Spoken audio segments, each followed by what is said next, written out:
नमस्कार. नात्यातील वादळ भाग 4. दोघे हॉटेलवर आल्यानंतर तासाभराने शोभाबाई आल्या. भाग्यश्री टीव्ही पाहत होती. तिने पाण्याचा ग्लास तत्परतेने आत्याला दिला. आजचे काम झाले, उद्या दुसरे पुरे होईल. म्हणजे परवा निघायचे? हो, परवा निघूया. थोडी विश्रांती घेते आता. शोभाबाई बेडवर आडव्या झाल्या. भाग्यश्रीने टीव्ही ऑफ केला. आत्याने आपण जेवलो की नाही काहीही विचारले नाही. याचे खरे म्हणजे क्षणभर तिला वाईट वाटले. प्रीतमने सोबत केली नसती तर मात्र तिला खूपच वाईट वाटले असते. आत्याला चांगली गाढ झोप लागलेली पाहून ती बाल्कनीत आली. बाल्कनीतून हॉटेलची बाग दिसत होती, अतिशय कल्पकतेने फुलवलेली. विविध प्रकारची फुले, नाना रंग, अनेक प्रकार, अतिशय सुंदर लॉन. या लॉनवरून अनवाणी चालायला पाहिजे. किती मऊ दिसते आहे, त्याचा स्पर्श कसा असेल. पण या मोठ्या हॉटेलमध्ये आपण अनवाणी कसे जाणार? कोणी पाहिले तर? या विचारांनी तिला हसू आले. आत्या उठेपर्यंत ती बाल्कनीतच होती. आत्या उठल्याची चाहूल लागताच ती आत आली. शोभाबाईने आपले आवरले. त्यांनी प्रीतमला फोन लावला. प्रीतम, चहा घ्यायला इथे ये, मी ऑर्डर करते. थोड्याच वेळात चहा आला आणि पाठोपाठ प्रीतमही. तिघांनी चहा घेतला. भेटला मित्र? हो तर, आधीच फोन केला होता. अगं, माझी वाटच पाहत होता. त्याच्याच बरोबर जेवलास का? त्याच्याच घरी जेवलो. भाग्यश्री, तू जेवलीस ना? मी काही मागवले नाही, पटकन भाग्यश्री म्हणाली. तिला प्रीतमचा चांगलाच राग आला. प्रीतमच्या चेहऱ्यावर मंद हसू होते. अरे, तुला भूक लागली असणार, सकाळच्या ब्रेकफास्टवर आहेस तर. तुला सांगितले होते ना, काय पाहिजे ते मागवून घे.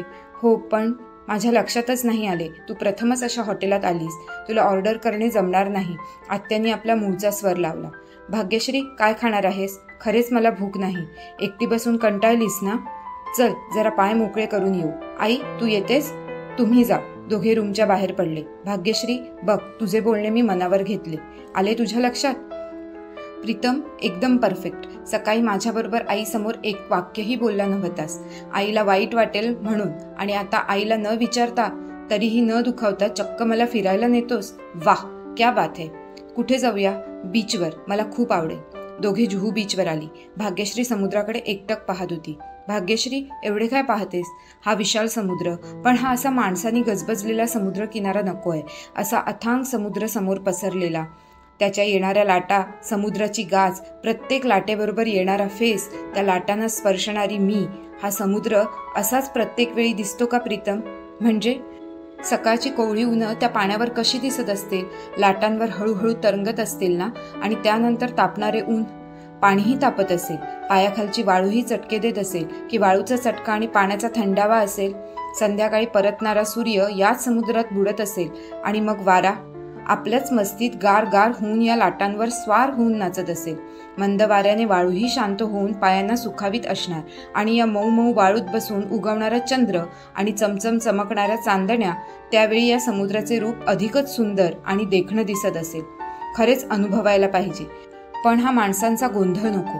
आपल्याला समजावून घेणारं आणि या निसर्गाला आपलंसं मानणारं, आपल्याबरोबर कोणी असावं, आणि आपल्याच धुंदीत बोलणारी भाग्यश्री एकाकी थांबली. आणि काय? आणि काय? भाग्यश्री, बोल ना. भाग्यश्रीला काय बोलावे समजेना. ती विचार करू लागली. छे, आपण काय आणि किती बडबडत होतो, याला काय वाटले असेल? भाग्यश्री, तुला समुद्राची वेगवेगळ्या वेळेची विविध रूपं आणि ते वातावरण अनुभवायचं आहे हे समजले. तुला माझी कंपनी चालणार असेल तर मी नक्की तुला अशा ठिकाणी नेईन. यावर भाग्यश्रीने प्रीतमला काहीही प्रतिक्रिया न देता एकटक समुद्राकडे पाहत राहिली. थोडा वेळ थांबून दोघं हॉटेलवर परतले. त्या दोघांना आनंदात हसत गप्पा मारत येताना बाल्कनीतूनच शोभाबाईंनी पाहिले. आधीच उशीर झालेला. आपल्या स्टेटसने कसे वागावे, कसे बोलावे हे या प्रीतमला कधी समजणार?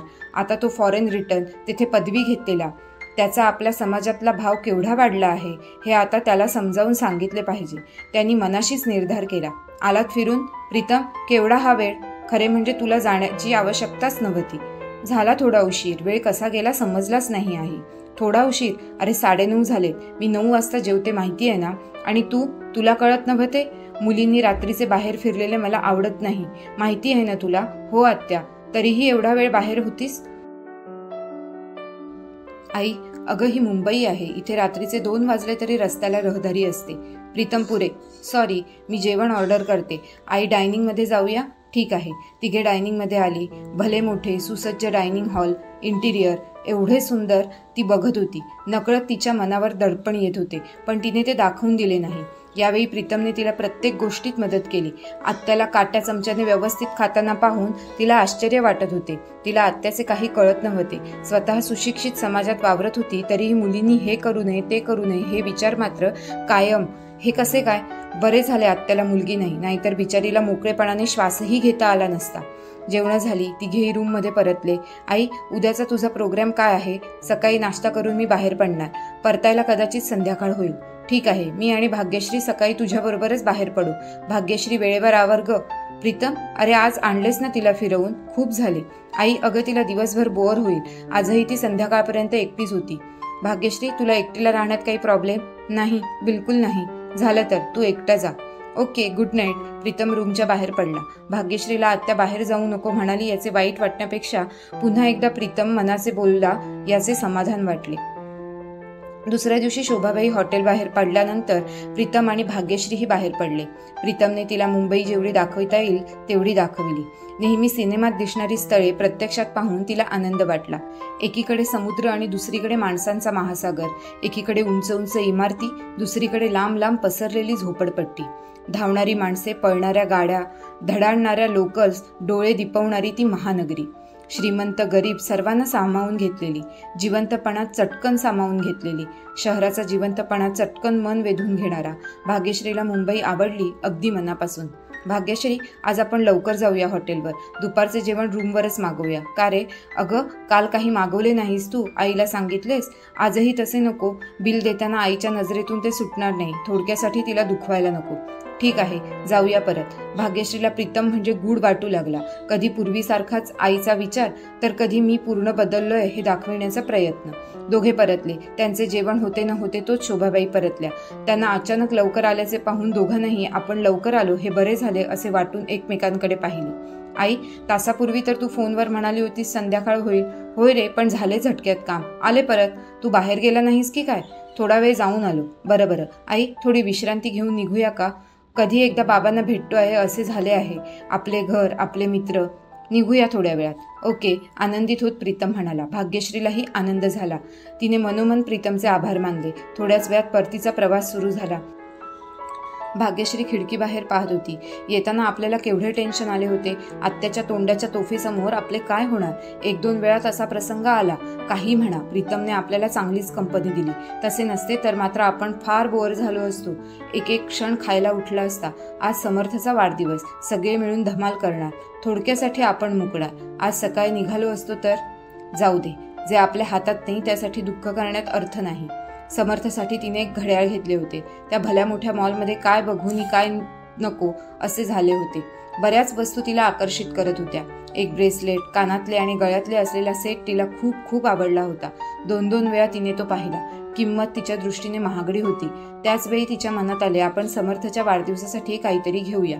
तिला आवडलेले आणि तिच्या बजेटमध्ये बसेल असे घड्याळ तिने घेतले होते. घरी पोहोचल्यावर आरती ओवाळून उमाबाईंनी प्रीतमला घरात घेतला. मामा मामींनी केलेल्या कौतुकाने प्रीतम भारावून गेला. घरी येताच सर्वप्रथम समर्थला फोन केला. Happy birthday to you. Thanks. Bhagyashree, हे काय? माझी पार्टी आणि तू मुंबईला पळून गेलीस? अरे जावे लागले, आत्ताच परत आले आहे. अरे मग ये ना, अजून पार्टी सुरू आहे. आले असते पण माझी आत्या आहे घरात. तिला असे रात्रीचे मी बाहेर पडलेले आवडणार नाही. So sorry. अरे यार, काहीही कर पण ये प्लीज. सगळे आहेत, तुझीच कमी आहे. प्लीज ट्राय तरी कर. बघते म्हणू नकोस, येते म्हण.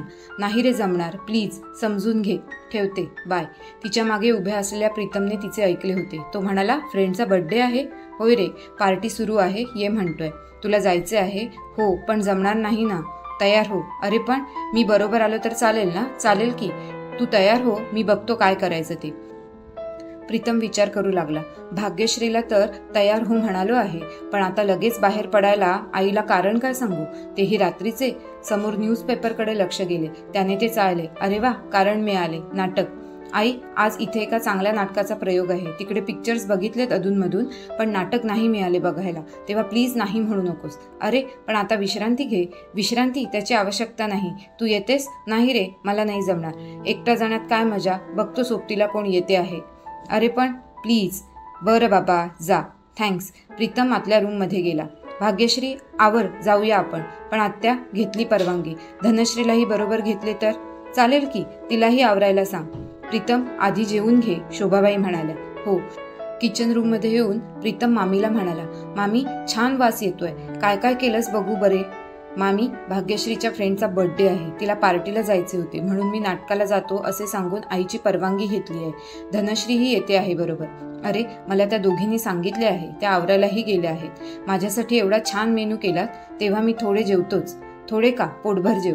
पार्टीतही थोडे खावे लागेल तेव्हा प्लीज, पण आईला सांगू नका, वाढा पटकन. उमाबाईंना हसू आले. त्यांनी आज खास पुरणपोळ्यांचा बेत केला होता. प्रीतमला पुरणपोळी आवडते हे त्यांना चांगले ठाऊक होते. पुरणपोळी ताटात पाहून थोडेच जेवणाचा विचार कधीच डोक्यातून गेला त्यालाही कळले नाही. तो छान पोटभर जेवला. मामी, एकदम मस्त जेवण झाले, आता तेथे एकही घास जाणार नाही. दोघे आवरून निघाल्या. घाईघाईने तिघे बाहेर पडले.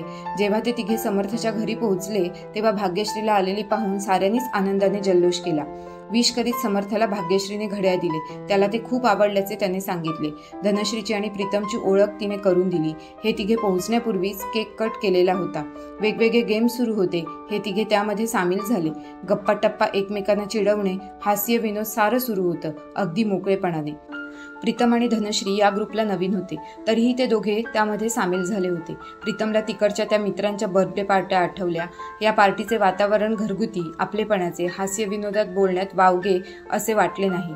मित्रमैत्रिणी बोलतात, पण त्यातील मर्यादा आणि तिकडे सिगाऱ्यांच्या धुरांचा लोट, बाटल्यांवर बाटल्या आणि त्यानंतर धुंद होऊन नाचणे, काहींचे असभ्य वर्तन. सुरुवातीला आपण अवघडून जात होतो. हैदराबादच्या नचिकेतची ओळख झाली आणि त्याने पार्टीत किती वेळेपर्यंत थांबायचे, हळूच कसे निसटायचे हे छान समजावले. समर्थ, जेवूया रे, 10:30 वाजून गेले. मी आईला 10-10:30 पर्यंत येते सांगितले आहे. पूनम म्हणाली. होय रे, आम्हालाही वेळ होत आहे, प्रीती आणि रूपा म्हणाली. जेवणं सुरू झाली. प्रीतम जेवायला बसला, पण त्याने अगदी 2 घासच वाढून घेतले होते. 1-1.5 तास लागला सर्व आवरायला. कोणी कोणाला ड्रॉप करायचे, सोबत करायची हे ठरले.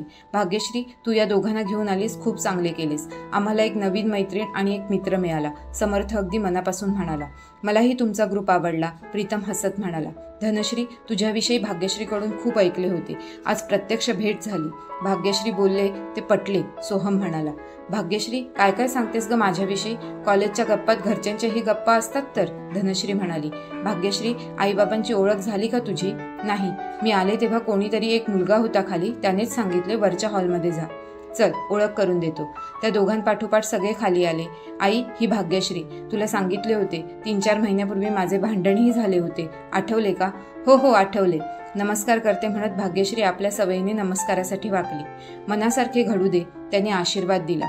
ही माझी बहीण धनश्री. धनश्रीनेही नमस्कार केला. प्रीतम, थँक्स, तू या दोघींना घेऊन आलास. अरे यार, किती वेळा थँक्स म्हणणार. चल, येतो, एकदा या आमच्या गावाला. जरूर जरूर. निघता निघता 12 वाजून गेले होते. चला, नाटक सुटण्याची वेळ झाली, प्रीतम म्हणाला. प्रीतम, नाटक कसे होते? भाग्यश्रीने विचारले. फॅन्टॅस्टिक, प्रीतम हसत म्हणाला. त्याच्या हास्यात भाग्यश्री आणि धनश्री दोघीही सहभागी झाल्या होत्या. श्रोते हो, या कथेचा पुढचा भाग पाहण्यासाठी खाली दिलेल्या लिंकवर क्लिक करा. इथे तुम्हाला पुढचा भाग मिळून जाईल. तसेच चॅनलवर नवीन असाल तर लोगोवर क्लिक करून चॅनलला सबस्क्राईब करा आणि पुढील व्हिडिओचे नोटिफिकेशन त्वरित मिळवण्यासाठी बेल बटन ऑन करा. कथा आवडली असल्यास लाईक, शेअर आणि कमेंट करा. तुमचा प्रतिसाद आमच्यासाठी खूप महत्त्वपूर्ण आहे.